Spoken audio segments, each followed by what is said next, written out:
Hi Gemini, ito na po ang inyong reading. Hindi nila aasahan ito sa iyo ngayong bare months. Gulatin mo sila sa paraan na ito na nga po. Hingi tayo ng ilang messages gamit ang tarot. Dito muna tayo at itong oracle ay atin muna ilalagay sa gilid. Ano nga ba itong gulat factor na ito? Saan mo sila gugulatin? Or maaring ikaw ay magulat rin rito. Reversal energy po tayo every time. Gemini. Anong maiwan natin para sa kanila? Gulatin mo sila. Message.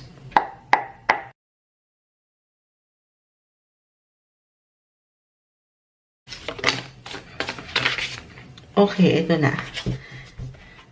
Okay, spread natin isa-isa. The Hangman ay narito. The Strength card. Two of Cups. The Six of Wands reverse. The Tower. The Six of Pentacles, reverse, Queen of Pentacles, and the Hermit. Gemini, gulatin mo sila. Kasi manlilibre ka na. Char. Hindi, ito na. Merong pagbibigay. Maring unexpected ito for some. Hindi aasahan na meron. Ito, angat yung pagiging higit niyong generous. Okay? Kasi, meron din kayong something celebration. Gulatin mo sila.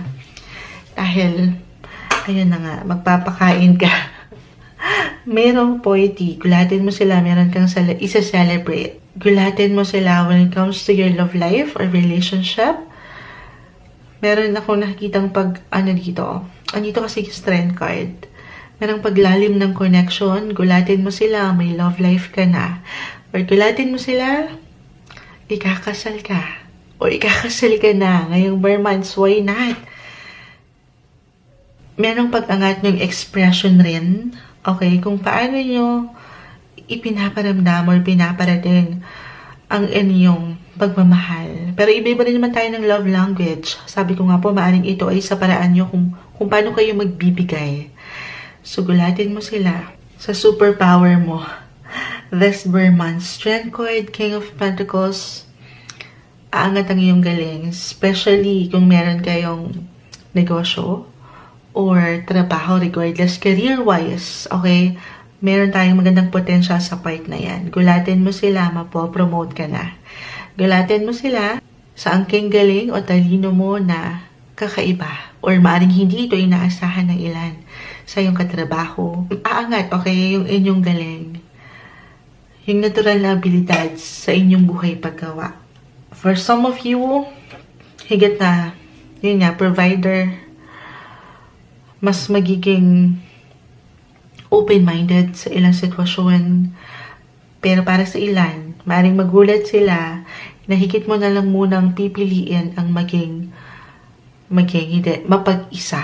Okay, at one point, ngayong bare months, hindi naman kailangan sa loob ng 4 na buwan na ito na dadaan, ay puro alone time na lang. Pero maaring sa isang punto, piliin nyo na lang munang parang mag-recharge ng inyong mga energy at maaring dyan sila magulat for some of you.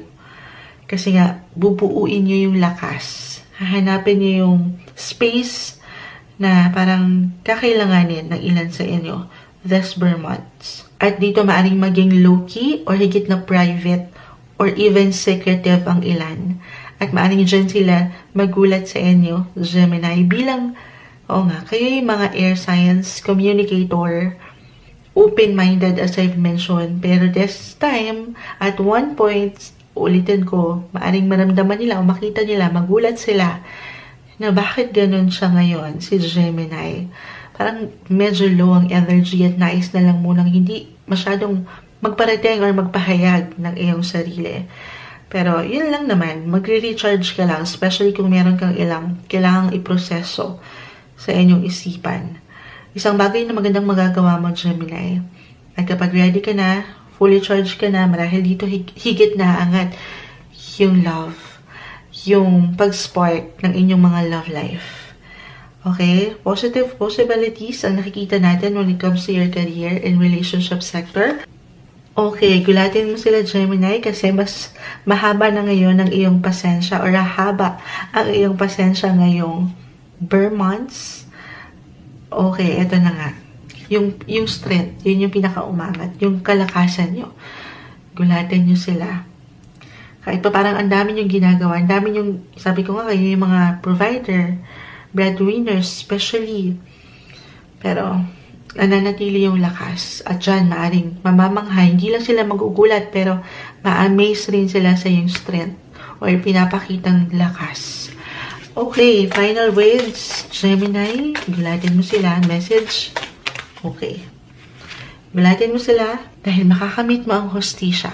Especially para sa ilan sa inyo na meron talagang inaasahan or hinihintay na balance, justice, na alam nyong deserve nyo. Gemini, at dyan, merong kasiyahan. Sabi ko nga, merong celebration. Gulatin nyo sila. Gulatin mo sila, Gemini. Dahil higit ka lang magiging masaya. Mag-enjoy lang. Na parang wala kang dalahing mabigat o ilang alalahan yan dahil super balance mo. Gulatin mo sila, makakamit mo ang hustisya. Para sa iyo ngayong bare months, Gemini.